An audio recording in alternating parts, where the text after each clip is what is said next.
Zulmagorga. 9 years. Minus 9 years, Lily. My god. Time flies. Thank you, sir. A product of hemomancy experiments in Noxus, Briar was born a being of endless hunger who lived only for her next bloody meal. But after many years under lock and key, she learned to control her hunger and choose when to fully unleash. Now she's free and learning who's friend and who's food. As a jungler, Briar wants to eat camps until she sees a tasty pick or counter gank on the menu. When it's time to feast, she dives teeth first into the fight and loves every second of it. Hope you came hungry, because we're serving up the facts about this insatiable jungler. Welcome to the Briar Champion Spotlight. Free! Wait then! Sorry. Old habit. Hi! Briar's passive is Crimson Curse. She doesn't have any base health regen, and her abilities cost current health.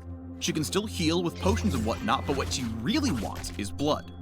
Her attacks and abilities apply a stacking bleed that heals her based on the damage dealt. The lower her Happy health, the partner hungrier for she Sam gets, and the Fields' greater her birthday, healing. man. This means You are Briar looking wants to very run cute into today. a fight, not away from it. True. Her increased healing at low health makes her tough to kill, so But she you can heard me bait say no enemies into further becoming links, tasty treats. right? Food doesn't have to be blood? Huh. Before sampling the rest of her abilities, let's take a look at the main course of Briar's kit, Blood Frenzy. Her W sheds the pillory that restrains her and sends her leaping into frenzy mode for several seconds.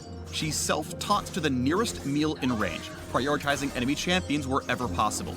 This means she loses control of her movement and attacks, but can still cast abilities, use summoner spells, and activate items. I'll fight you and your kids! While frenzied, she gains attack and move speed, and her attacks deal damage in an area. Briar can also recast W to empower her next attack It's kind of like with the snack Forsen attack. build. It deals extra damage based on the target's missing health, and heals her for a good chunk too. Briar is at her strongest when she's in Blood Frenzy, because she can clear camps faster and devour enemies. But she's also out of your control. Choose your timing and targets wisely so you don't bite off more than you can chew. But I'm not full yet. With Head Rush, Briar leaps to a target, stuns them, and shreds their armor so they're easier to chew. She can also target an ally to leap to their location. You can cast its ability while Briar is in frenzy mode to help her nom the right target, like a delicious ADC instead of a yucky tank. But be careful. If Briar targets a minion or monster with Q during her frenzy, she will no longer prioritize enemy champions and start eating whatever's closest. Briar's E is Chilling Scream. She stops in place and charges up, gaining damage reduction and restoring health during the channel. On release, she lets loose a blood-curdling scream that damages and slows enemies in its path.